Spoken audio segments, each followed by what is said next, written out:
Hello student, my name is Deepak Yadav and I am from RK Memorial Senior Secondary School, Sojat Road. Today I am going to discuss about site, moons and layer. तो इस topic के बारे में आज हम आपसे discussions करेंगे। तो चलिए चलते हैं, इसकी मीनिंग को समझते हैं क्या होता है।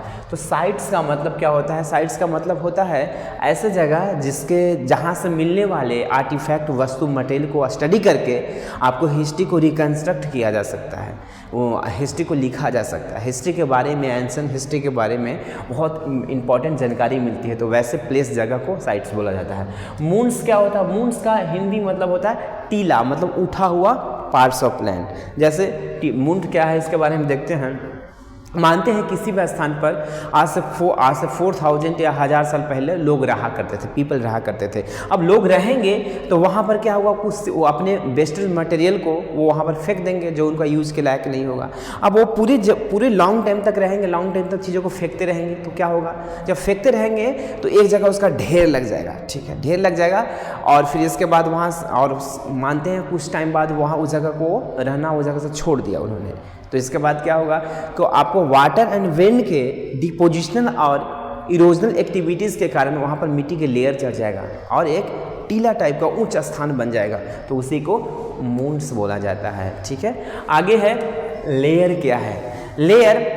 बेसिकली मिट्टी के जो लेयर होता है, अलग अलग मिट्टी को एक्सकैवेशन, खुदाई करते हैं तो देखते हैं एक अलग अलग परत मिलती है मिट्टी का, अलग अलग लेयर, एक चरण मिलती है, फेज मिलता है, अलग अलग लेयर टाइप में मिलता है। उसी को आपको लेयर बेसिकली बोला जाता है।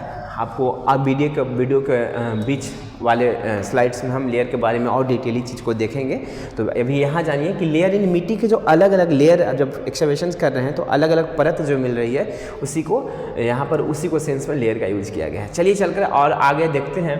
Archaeological sites are formed through the production, use and discarding of materials and structure. जैसे बोलता है कि चलिए मान लेते हैं, अभी जस्ट हमने जाना कि साइट्स, मून्स एंड लेयर क्या होता है। अब बोलता है कि आर्कियोलॉजिकल जो साइट्स हैं वो उसका कैसे बनता हो, कैसे है। तो एक एग्जांपल लेते हैं। मानते हैं 1000 साल पहले या 4000 ईयर एगो पहले कालीबंगा में या फिर लोथल में लोग रहा करते थे। उस जगह पे लोथल गुजरात में, वहाँ पर आज से 4000 ईयर पहले रहा करते थे। तो अब क्या होगा, अब रहा करते थे तो वहाँ बहुत सारी एक्टिविटीज़ भी क्या करते होंगे, बहुत सारी चीज़ों को प्रोड्यूस करते होंगे, कुछ बनाते भी होंगे, बनाने के बाद उसे यूज भी करते होंगे वहाँ के लोग। ठीक है, कंज्यूम करते होंगे, यूज करने के बाद उस वेस्टेज मटेरियल को, जो जब उनके यूजलेस मटेरियल हो जाती होगी, जब उसका कोई काम, जो उनका काम समाप्त हो गई जिस मटेरियल का, उसे फेंक भी देते होंगे यूजलेस मटेरियल को। अब जब उसे फेंक देंगे तो इसके बाद वो लंबे टाइम तक वैसे ही फेंकते रहेंगे। इसके बाद जो मटेरियल ढेर लग जाएगा, एक बहुत ज़्यादा ढेर लग जाएगा। तो उस ढेर लगे मटेरियल को क्या बोलते हैं? Occupational debris. क्या बोलते हैं? Occupational debris. और जब और मानते हैं फिर बहुत टाइम बाद उस जगह से लोग रहना, उस जगह को छोड़ दिया। छोड़ देने के बाद क्या होगा, तो वाटर और विंड के इरोजनल एंड डिपोजिशनल एक्टिविटीज़ के कारण वहाँ पर मिट्टी का एक लेयर आ जाएगा और टीला टाइप का बन जाएगा। और जब 1000 साल या फिर 1000 या बहुत साल बाद जब उसको वहाँ पर एक्सकैवेशंस किया जाएगा, जैसे आज हम लोग लोथल को एक्सकैवेशंस करते हैं तो वहाँ बहुत सारी चीज़ें मिलती है। इन दैट टाइम के पीरियड के जो यूज किया करते थे लोग, और उनके द्वारा फेंके गए वेस्टेज मटेरियल, ऑक्यूपेशनल डेब्रिस के स्टडी करके, आर्टिफैक्ट को स्टडी करके हम लोथल के हिस्ट्री, हड़प्पा के हिस्ट्री को जानने के प्रयास करते हैं ना, और बहुत सारी इन्फॉर्मेशन मिलती है। और जो हम लोथल के बारे में आज पढ़ते हैं, इसी कारण, इसी तरह से चीज़ें वो बनी थी। तो उसी को स्टडी करके, उनके बेस्ट मटेरियल को पढ़कर हमें चीज़ों को हम करते हैं। हो सकता है उनके लिए वो चीज़ वो मायने नहीं रखता हो, यूजलेस मटेरियल हो, लेकिन वो हमारे लिए आज बहुत बहुमूल्य चीज़ है। तो इस तरह से आपको आर्कियोलॉजिकल साइट्स का निर्माण होता है। जैसे प्रोसेस बताया कि बहुत साल पहले लोग रहते थे, बनाते थे मटेरियल्स को, फिर यूज करके फेंक देते थे। बाद में वो 1000 साल बाद जब वहाँ पर खुदाई करते हैं तो वो सब मटेरियल मिलते हैं और उसको हम स्टडी करके चीज़ों को, हिस्ट्री को रिकन्स्ट्रक्ट करते हैं। तो ये आपको प्रोसेस हुआ, कैसे बनता है आर्कियोलॉजिकल साइट, पुरातत्व प्लेस कैसे बनता है, स्थान कैसे बनता है, इसके बारे में आगे चलते हैं। When people continue to live at some place for long time, then constant use and reuse of the landscape result in built up occupational debris. अभी जस्ट बताया कि ऑक्यूपेशनल डेब्रिस होता क्या है। अवकाल मूंड, और जो जैसे हमने बताया था कि जब कोई व्यक्ति उस जगह पे अपने वेस्ट मटेरियल को फेंकता जाएगा और एक ढेर लग जाएगा कचड़े का, जिसे हम ऑक्यूपेशनल डेब्रिस बोलते हैं, और इसके बाद वहाँ से लोग रहना बंद कर देंगे या कहीं और चले जाएंगे माइग्रेट करके, तो उस जगह पर विंड एंड आपको वाटर का जो इरोजनल एंड डिपोजिशनल एक्टिविटीज़ के कारण एक मिट्टी का लेयर चढ़ जाएगा उस जगह पर और ऊंचा स्थान बन जाएगा वो पूरा टीला टाइप का। तो उसी टीला को क्या बोलते हैं? मुंड बोला जाता है। ठीक है, आगे चलते हैं। Brief or the permanent abandonment of the place result in alterations of landscape by wind and water depositional and erosional activities. जैसे अभी बताया ही हमने कि इसके बाद उस जगह से जिस जगह रह रहे थे लोग, उस जगह से लोग रहना छोड़ देंगे तो वहाँ पर विंड और जो वाटर के इरोजनल एक्टिविटीज़ है उसके कारण मिट्टी का लेयर चढ़ जाएगा। अब ये ज्योग्राफी का चैप्टर है, विंड एंड वाटर आपको एक्टिविटीज़ क्या होता है। जैसे थोड़ी सी संक्षिप्त में मैं बता देता हूँ। जैसे विंड चलती है तो बहुत सारी मिट्टी लेकर आती है साथ में अपने, बहुत आंधी तूफान चलती है तो लेके आती है और लेके आती है दूसरी जगह उसको छोड़ देती है। तो वैसे ही विंड एक्टिविटीज़ होने के कारण जिस मिट्टी उठाई और उड़ कर लाई और कहीं छोड़ दी तो वहाँ पर ढेर लग जाता है, उसी को विंड एक्टिविटीज़ बोलते हैं। Erosional activity, wind erosional activities या फिर डिपोजिशनल एक्टिविटीज़ बोलते हैं। कहीं से उठा रही, कहीं मिट्टी को छोड़ रही है। ठीक है, उसी तरह वाटर है, वाटर ये बहुत सारे आती है तो मिट्टी काट के ले आती है और कहीं जाकर छोड़ देती है। तो इस वाटर के इस एक्टिविटीज़ को डिपोजिशनल एंड इरोजनल एक्टिविटीज़ कहते हैं। आगे चलते हैं, आगे स्लाइड्स पे आगे है occupational is a detected by trace of ancient materials found in the layer. अब क्या है, जो लेयर दिखती है मिट्टी के अलग अलग लेयर बन जाएगी। जैसे यहाँ पर देखिए, मैं दिखाना चाहूँगा।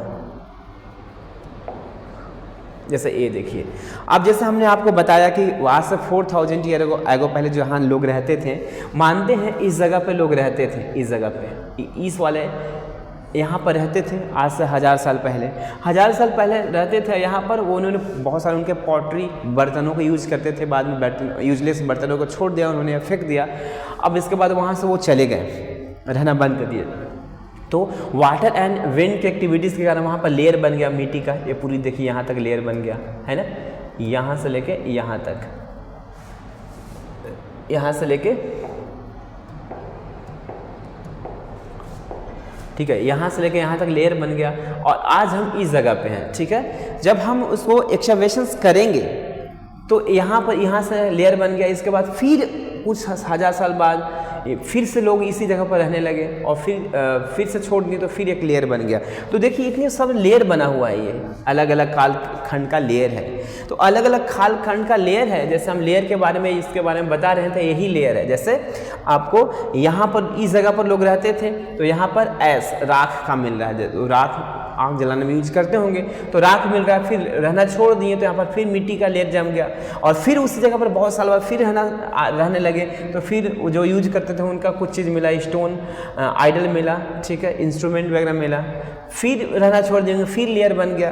तो ये जो सेपरेट लेयर बनी है, ये कुछ यहाँ मिल रही है, फिर मिट्टी का लेयर है। ठीक है, मिट्टी का लेयर हो गया, परत हो गया, फिर कुछ मिल रहा है, फिर लेयर है। तो ये अलग अलग लेयर रिकग्नाइज किया जाएगा इसे, या फिर अलग अलग कल्चर भी रिकग्नाइज किया जाएगा, लेयर ऑफ कल्चर भी। जैसे ठीक है, कितने लेयर होगा, 1 2 फिर मिला 3 4, ऐसे अलग अलग टाइम पीरियड को ये दर्शा रहा है कि यहाँ जितना टाइम पीरियड में रहते थे, इसके बाद रहना छोड़ दिया तो एक लेयर बन गया, फिर ऊपर ऐसा सीक्वेंस बाई में। तो इसी को बेसिकली क्या बोलते हैं, लेयर बोला जाता है। ठीक है, फिर से हम अपने वाले स्लाइड्स पे आते हैं, चीज़ों को देखने के प्रयास करते हैं। तो वही बोल रहा है कि ऑक्यूपेशनल पहले डिटेक्ट किया जाता है कि किस स्थान पे चीज़ें मिलती है, ट्रेस किया जाता है एंशिएंट मटेरियल को, और इसके बाद लेयर से उसको एक्सकवेशंस के द्वारा फाउंड किया जाता है, निकाला जाता है। बोलता है this layer to differ in colours, textures and artefact found in them. बोलता है कि जैसे यहाँ पर आपको जितने भी वस्तुएं मिल रही थी इस लेयर में, जैसे जैसे जैसे हम नीचे जाएंगे, नीचे की ओर एक्सकवेशंस करेंगे, खुद अलग अलग लेयर भी मिलेगा, तो अलग अलग लेयर में, सेपरेट सेपरेट लेयर में जो अलग अलग वस्तुएं आर्टिफैक्ट मिल रही है, उसका क्या होगा, अलग स्ट्रक्चर होगा, अलग उसका रंग होगा, कलर होगा, सब में डिफरेंसेस मिलेगी। क्यों? काल पीरियड के कारण डिफरेंसेस मिलेगी, ठीक है, क्योंकि जितना ऊपर नीचे जाएंगे, जितना अधिक काल वाले, अधिक बहुत पुराने पुराने चीज़ मिलेंगे, जितना ऊपर जाएंगे उतना आपको मॉडर्न से रिलेटेड चीज़ें मिलेंगे। तो वही बोलता है कि जैसे जैसे हम नीचे जाएंगे और अलग अलग आपको लेयर में मिलने वाली वस्तुओं को रंग, कलर, टेक्स्ट, हर चीज़ में डिफरेंसेस मिलेगी, आपको एक जैसा नहीं मिलेगा। जितना पुराना जाएंगे उतना ज़्यादा उसमें डिफरेंसेस या चेंजेस या परिवर्तन नज़र आता जाएगा। ये चीज़ इस लेयर की अपनी खासियत है, ठीक है। तो वही बोल रहा है कि आप लेयर में मिलने वाली चीज़ों में बहुत सारा differ in the colour, text, artefact में आपको डिफरेंसेस मिलेगी। बोलता है in between this layers we found sterile layer. यहाँ इसको ध्यान रखिएगा, ये एग्जाम में ऐसी चीज़ें पूछा जा सकता है। Sterile layer that testify abandonment and desertion. बोलता है कि जो वैसे लेयर, अब है यहाँ पर एक वर्ड आई है स्टेरिक लेयर किसे कहते हैं, तो स्टेरिक लेयर चलिए दिखाते हैं।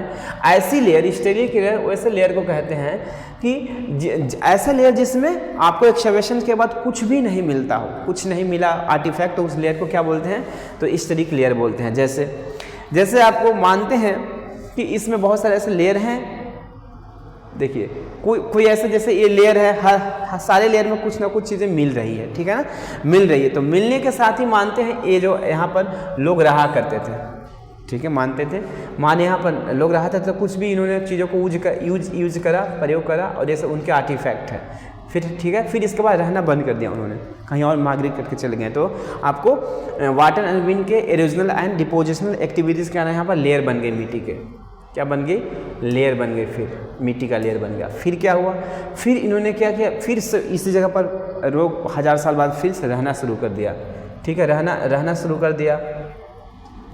तो फिर उन्होंने उनके आर्टिफैक्ट कुछ मिलेंगे, इसके बाद फिर उन्होंने क्या किया, फिर माइग्रेट कर दिया, फिर रहना बंद कर दिया। तो फिर अब मिट्टी के लेयर चलेंगे, लेयर चढ़ते जाएंगे, लेयर क्या होगा, चढ़ते जाएगा, लेयर चढ़ते जाएगा, ठीक है। फिर बहुत लंबे टाइम तक बाद लोग रहे ही नहीं यहाँ पे, फिर बहुत लंबे टाइम तक, लेकिन लेयर तो चढ़ता जाएगा ना, लेयर तो चढ़ता जाएगा, लेयर ऐसा ही टाइम टू टाइम लेयर बनता जाएगा। और फिर लोग यहाँ पर फिर बहुत साल बाद रहना शुरू किया, तो फिर रहना छोड़ दिया बहुत साल बाद। तो वाटर और विंड के इरोजन और डिपोजिशन एक्टिविटीज़ का फिर मिट्टी का परत चढ़ जाएगा, ठीक है। तो ऐसे ही अलग अलग लेयर हो गया, 1 2 3 4, तो अलग अलग लेयर आ गया नहीं, लेकिन इस हर लेयर में कुछ ना कुछ मिल रही है। लेकिन एक यहाँ पर एक ऐसा लेयर ये है जहाँ पर कुछ नहीं मिल रहा है, तो ये वाला जो लेयर है, इतना वाला, इस लेयर को क्या बोलेंगे, इस स्टेरिक लेयर, इसी को क्या बोलेंगे, स्टेरिक लेयर बोला जाता है, ठीक है। इस वाले पार्ट्स को ऐसे लेयर जहां हमें कुछ ना मिलता हो, कुछ भी आर्टिफैक्ट मटेरियल्स एक्सकवेशंस करने के बाद ना मिलता हो, उस लेयर को क्या बोलते हैं, स्टेरिक लेयर। उसी लेयर को क्या बोला जाता है, स्टेरिक लेयर के नाम से उसे जाना जाता है। जैसे स्टेरिक लेयर, स्टेरिक लेयर उसे बोला जाता है, ठीक है। फिर से सुनिए, वैसे लेयर जब आप एक्सकवेशन खुदाई करेंगे मिट्टी को, तो हर लेयर में अलग मिट्टी के अलग लेयर परत बना रहेगा, और हर परत में, हर लेयर में कुछ आर्टिफैक्ट मिलेगा, लेकिन जिस लेयर में नहीं मिला उसे स्टेरिक लेयर के नाम से जानते हैं। चलिए आगे चलते हैं। ये उसी का लेयर अलग अलग बना है इस फिगर्स में, आप देख सकते हैं। चीज़ों को बेहतर अंडरस्टैंडिंग के लिए बहुत सारा फिगर मिला है। अब देखिए उसी तरह और भी बहुत सारे लेयर इसमें बना पड़ा है। जैसे यहाँ पर अलग अलग, जैसे और जैसे खुदाई करेंगे अलग अलग चीज़ें मिलती जाएगी। जैसे यहाँ पर अलग मॉडर्न एरा का कुछ मिल सकता है, फिर यहाँ और भी खुदाई करेंगे तो एक दीवार या कुछ और आर्टिफैक्ट मिलेगा जो मिडावल एरिया का होगा। फिर और इसको यहाँ पर कुछ अलग ही टाइम पीरियड के मिल जाएंगे। इसके अलावा यहाँ पर और भी नीचे जाएंगे खुदाई करते हुए, तो यहाँ पर स्टोन यानी आयरन एज के कुछ ना कुछ, आयरन एज का यानी लॉ एज, ठीक है, तो इसका मिल जाएगा। तो ये कहने का मतलब है कि जितना ज़्यादा आप एक्सकवेशन करते जाएंगे सीक्वेंस वाई में, जितना अंदर तक जाएंगे उस तरह से अलग अलग लेयर में अलग अलग आर्टिफैक्ट मिलेगा, और उस आर्टिफैक्ट की स्टडी करके अलग अलग टाइम पीरियड में रहने वाले लोगों के बारे में आपको जानकारी मिलेगा। तो इसी तरह से एक्सकैवेशन में खुदाई की जाती है और लेयर के बारे में स्टडी करके उसके बारे में चीज़ों को, हिस्ट्री को रिकन्स्ट्रक्ट किया जाता है। तो जैसा कि मैंने आपको ये बताया था कि जितने भी लेयर हैं वो सारे अलग अलग कल्चर और अलग अलग आपको लेयर को दर्शा रहे हैं। जैसे आपको ये बोन्स हो गया, स्टोन्स वॉल हो गया, स्कल हो गया, आइस हो गया, जितनी भी चीज़ें ऐसे मिलते जा रहे हैं। हाँ, एक बात और यहाँ पर ध्यान देना है कि आपको जैसे जैसे आप नीचे जाएंगे, जैसे जैसे आप नीचे जाएंगे वैसे वैसे अलग अलग चीज़ें देखने को मिलेगी। जैसे बोलता है generally the lowest layer are oldest and highest are most recent. मतलब बोल रहा है कि जितने आप लोवेस्ट, जो सबसे नीचे वाले लेयर है वो सबसे ओल्डेस्ट माना जाएगा, और जो सबसे हाईएस्ट तो हाइट पे है उसे सबसे ज़्यादा रिसेंट लेयर के रूप में रिकग्नाइज किया जाएगा। जैसे यहाँ पर आप फिर से थोड़ा सा देखिए, जैसे आपको ये जो लेयर मैंने आपको दिखाया था, इस लेयर की बात कर रहा हूँ, तो ये जो लेयर होगा वो सबसे आपको रिसेंटली लेयर है, ठीक, हाईएस्ट पे है, ठीक है, इसी तरह। और ये सबसे क्या है, ओल्डेस्ट है, क्योंकि ये सबसे लोवेस्ट में है स्थित है, ठीक है। इसी तरह से आपको लेयर को हम रिकग्नाइज करते रहेंगे। आगे चलते हैं, बोलता है the study of these layers is called stratigraphy. और ये जो लेयर है, अलग अलग लेयर का जो आपने लेयर जो बना मिला था, सारे लेयर को स्टडी करना क्या कहलाएगा, स्ट्रैटिग्राफी कहा जाता है। इसे क्या बोला जाता है, स्ट्रैटिग्राफी के नाम से इसे जाना जाता है, ठीक है। आगे चलते हैं, artefact found in these layers can be assigned to specific culture periods and can provide the culture sequence of the site.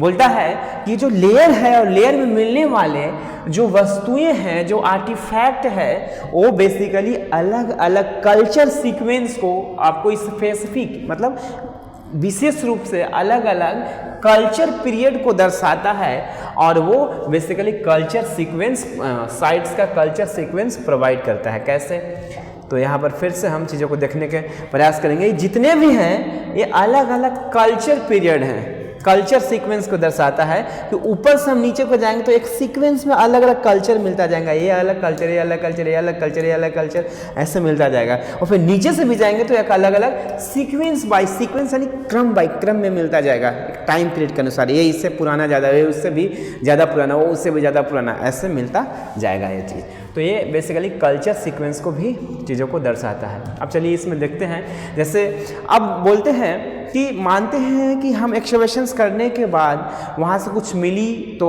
वहाँ पर आपको उसको स्टडी करके हम चीज़ों के बारे में जान सकते हैं, ठीक है, आपको जान सकते हैं। लेकिन साथ ही साथ एक चीज़ यहाँ पर ध्यान रखना है कि यदि हम एक्सकैवेशंस कर रहे हैं हमें कुछ नहीं मिल रहा है तो स्टेरी क्लियर उसे बोलते हैं, बताया था आपको।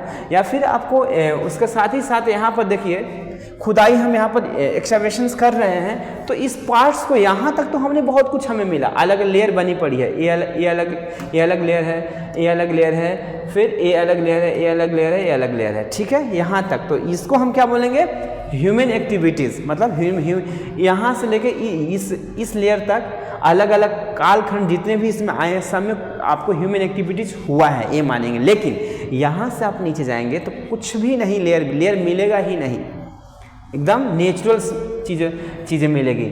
आप देख लीजिए इसमें डिफरेंस है। तो इसे बोलते हैं नेचुरल जियोलॉजी, ठीक है, इसे बोलते हैं नेचुरल जियोलॉजी बोलते हैं। तो मतलब यहाँ पर एक्टिविटीज़ हुई, यहाँ पर एक्टिविटीज़ नहीं हुई। तो इसी तरह से वो आपको आइडेंटिफाई करते हैं जो आर्कियोलॉजिस्ट होते हैं एक्सकैवेशंस के दौरान। यदि उन्हें नेचुरल्स आपको सॉइल मिल रहा है, लेयर मिल रहा है, तो मानेंगे यहाँ से हमें कुछ नहीं मिल सकता। यहाँ पर आपको ह्यूमन बींग का या फिर ह्यूमन बस्ती बसाया नहीं गया था, या फिर ह्यूमन सेटलमेंट थी ही नहीं, यहाँ पर कुछ नहीं था, बंजर जमीन ऐसे पड़े थे हज़ारों लाखों साल से।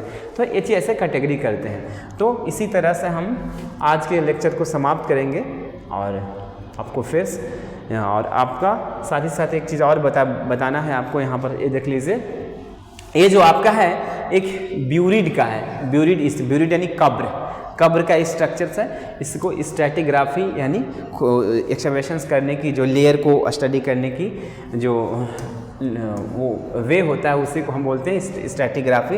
ये एक ब्यूरीड कब्र का खोदा गया है और एक्सकैवेशंस कर दिखाया गया है कि क्या क्या मिलता है। जैसे ऊपर से मिट्टी हो गया, नीचे करने पर वो उनका कुछ साथ में रखे हुए बर्तनें मिल गई और भी चीज़ें मिल जाएगी। तो इस तरह से वो चीज़ें आगे एक्सकैवेशंस करते हैं। ठीक है, तो आज के लिए इतना ही, मिलते हैं अगले वीडियो में। Thank you so much. साथ ही साथ इस वीडियो के साथ आज की आपका जो फर्स्ट पार्ट था bricks bits and bone Indians वाली सिविलाइजेशन समाप्त हो गया है। ठीक है, अब अगले वीडियो में मैं फिर से अगले चैप्टर्स को लेकर मैं आपसे मिलता हूँ। आज के लिए धन्यवाद।